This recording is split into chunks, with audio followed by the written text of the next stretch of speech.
I do want to bring in Mark Nejame here, senior partner and founder of Nejame Law and a trial attorney, to help discuss all of this a little bit further, what we know and what is still left to figure out. Mark, good morning. Thank you so much for being here with us today. Good morning. Good to see you. All right, so the first question I did want to ask you here is about the limited information that we have from the FBI. They have not said much here. A lot of the information we have is actually coming from the court documents for an unrelated custody case. Does that tell us anything about the investigation as a whole? Well, actually, it's telling us that they're doing it appropriately. When there's a pending investigation, it's almost always will the investigators not release any information. Why? They don't want to tip off anybody. They don't want any evidence destroyed or covered up or changed. So until an investigation is complete, it's protocol simply not to allow any information to come out. So they're doing the right thing because they're obviously waiting on some test results to come back. They're still conducting some measure of investigation. From all that we know, it sounds like there's going to be a decision or an arrest made relatively soon. But right now, they're following protocol. I want to ask you kind of your take here as a legal expert there. What kind of information of what we do know has stood out to you so far? Well, the videos are going to suggest who came in and out of that room. And from all that we understand right now, and it's always dangerous to speculate, but from what we understand, there was only one person, and that was her stepbrother, who came in and came out. So therefore, it puts the two of them there. The bigger issue is going to be whether this was an intentional act or an accidental act. The report that came in from the medical examiner said that this was mechanical asphyxiation. Now, that can be anything. I looked at some other reports, and there's rumors flying. We don't know what that means at this point. It could be a compression on the chest where someone was sitting on a chest. It could be strangulation. It could be suffocation with a hand over the mouth and the nose. So mechanical asphyxiation could be one of many things. I think they're waiting on the test results to come back. The DNA in this case is not going to be particularly helpful unless there were some type of offensive or defensive wounds that maybe where there were skin particles underneath a nail or something along those lines. But typical things such as hair and skin scrapings, you're going to have that. The two of them shared a cabin. So you're going to have those natural DNA that are going to be there, which are going to be less helpful in a situation like this. The key is going to be what happened and why did it happen, and then having an airtight case against the suspect. And we do know that the victim is 18 years old, still a teenager there, but the suspect, according to those court documents, could potentially be that 16-year-old stepbrother. So we're talking about a juvenile. How does a case like this involving a juvenile kind of factor into how the case plays out, but also what information can be released? I think it's a great question, simply because as a juvenile, one is normally charged in juvenile court. It's up to the state attorney whether to elevate those charges and charge somebody as an adult. I think that's part of the reason that they're going to be doing really a thorough investigation here, because with the death of a young woman and 18 years old, you don't want to typically charge a 16-year-old as a juvenile. So if you're going to upgrade the charges to adult court, then you really want to make sure that you've got all the evidence there. Because remember, like almost every homicide, this is a circumstantial case. Rare is it that you have an eyewitness to a homicide.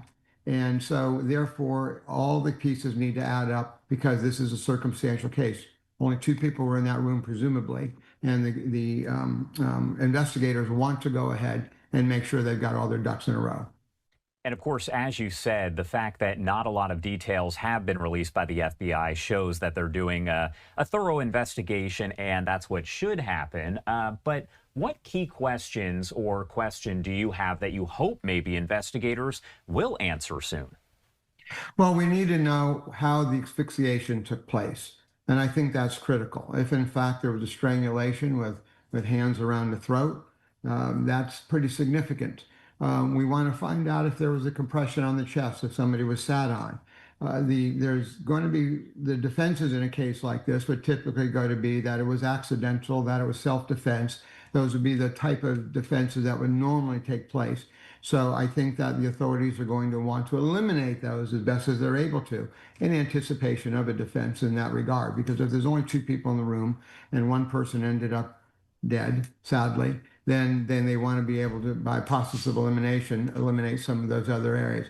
There's also other areas that have come out, and we hate to speculate with such a tragic death, but there's been some reports that there was some sort of infatuation or obsession with the stepbrother over Anna, and they want to check into that, because then you get into issues such as motive or the crimes of passion. 80% of homicides are crimes of passion, friends and family. It's not somebody going out there randomly killing somebody. So I think they want to get all that information together, question all the potential witnesses and people who understood, witnesses being people who understood the relationship, and then have their case presented.